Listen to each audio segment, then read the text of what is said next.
देखो चलते रहो, सबसे मिलेंगे सबसे।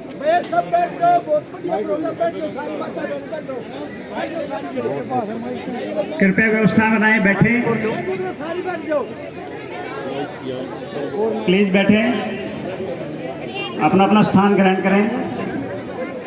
Today we are breathing comfortably under the open sky because of him. Her grandfather, he has also become father, is the recent MP Rao Indrajit Singh, who is serving as a efficient politician. बहन आरती राव का ग्राम कोटिया की पावन भूमि पर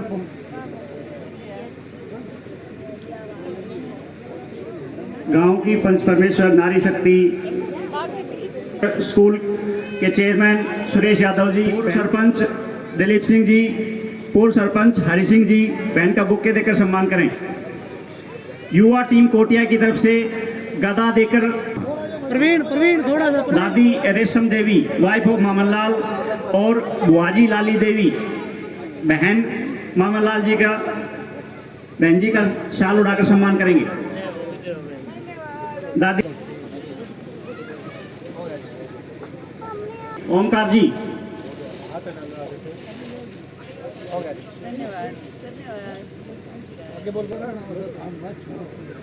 ओमकार जी बहन जी का पगड़ी पहना कर हमारे साथ चेयरमैन जयप्रकाश जी, पार्षद लीलाराम जी, हमारे संयोजक हनुमान जी, एडवोकेट हेमंत जी, एडवोकेट नरेश जी,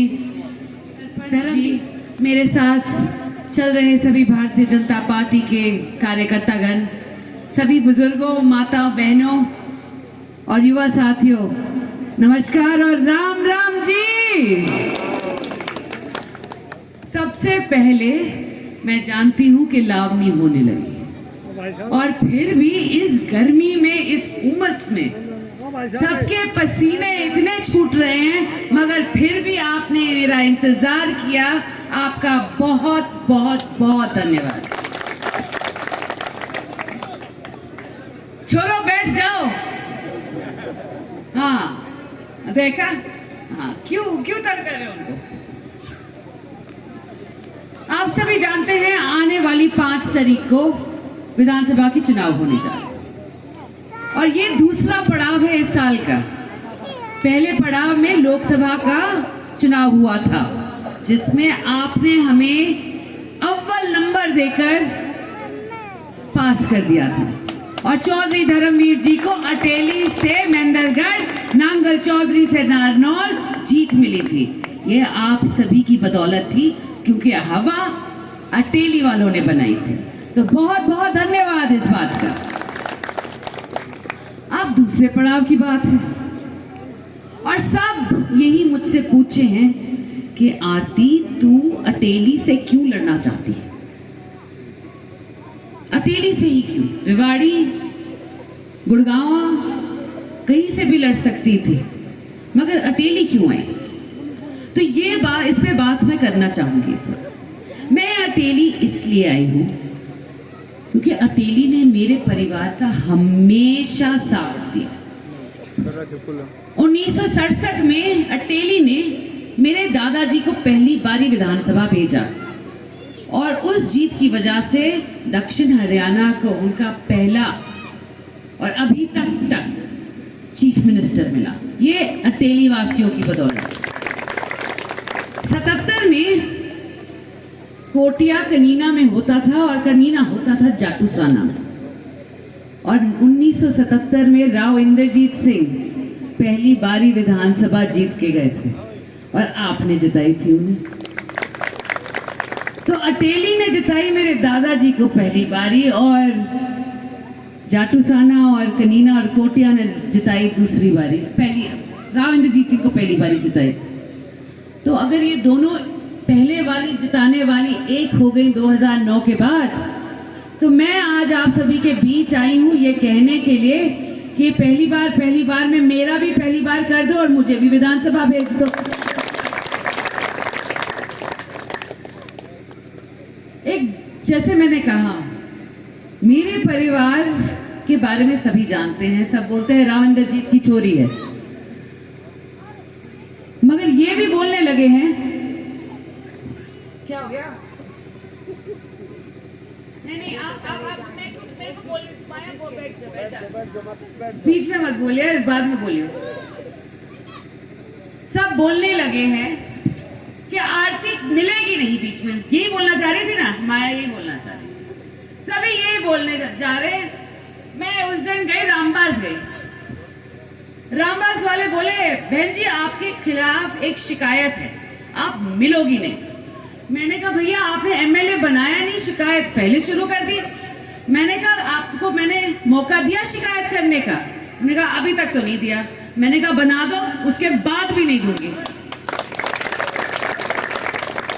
अब शिकायत तब करे ना जब कोई बात हो, मगर अगर विरोधी दल वाले आपके कान भरने लगे और ऐसी बातें करने लगे, तो सीधा जवाब ये देना कि आरती ने बोला है कि उसका सफर आज के दिन यहाँ से शुरू हो रहा है, खत्म नहीं।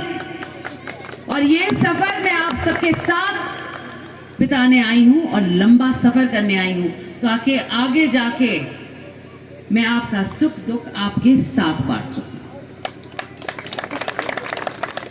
ये थी पहली बात।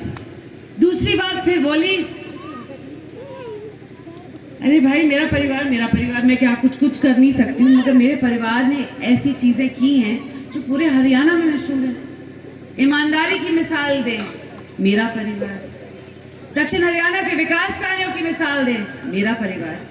है सही है, मगर हम अपने कार्यों की बात करते हैं, हम दूसरों पे इल्जामात नहीं लगाते।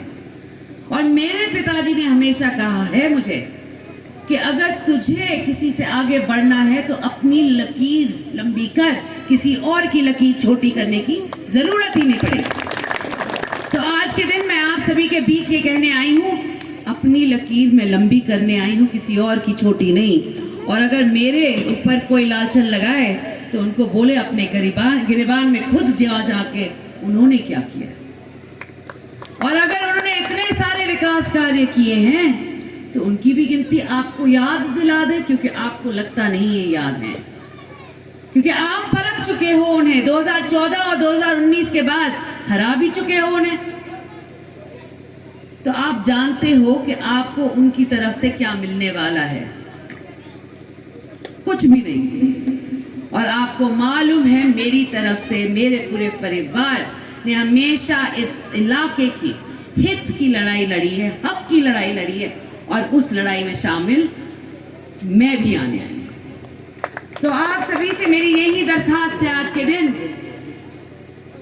कि अगर आप चाहते हैं जैसा विकास रेवाड़ी और गुड़गांव का हुआ है पिछले 10 सालों में, वैसा आप अटेली में भी हो, जहां नौकरियां मिली हैं बिना खर्ची बिना पर्ची के।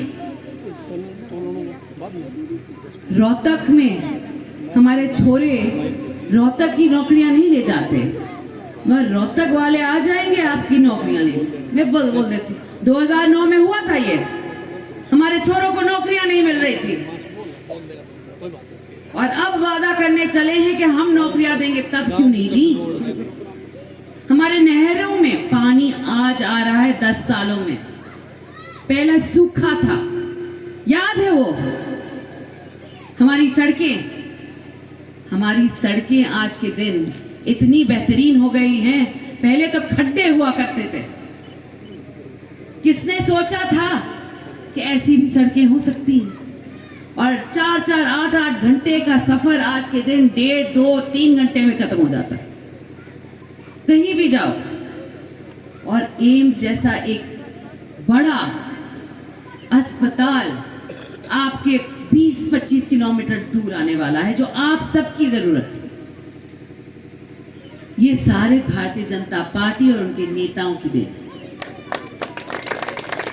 तो अगर आप चाहते हैं कि आने वाले 5 साल में ऐसे ही विकास चलता रहे, हमारे छोरों को काम मिलता रहे, रोजगार मिलता रहे, तो बेझिझक आप सभी को मेरी यही इंतजा है आज के दिन कि कमल के फूल का बटन दबाना है, बाजार लानी है और आरती को विजयी बनाना है।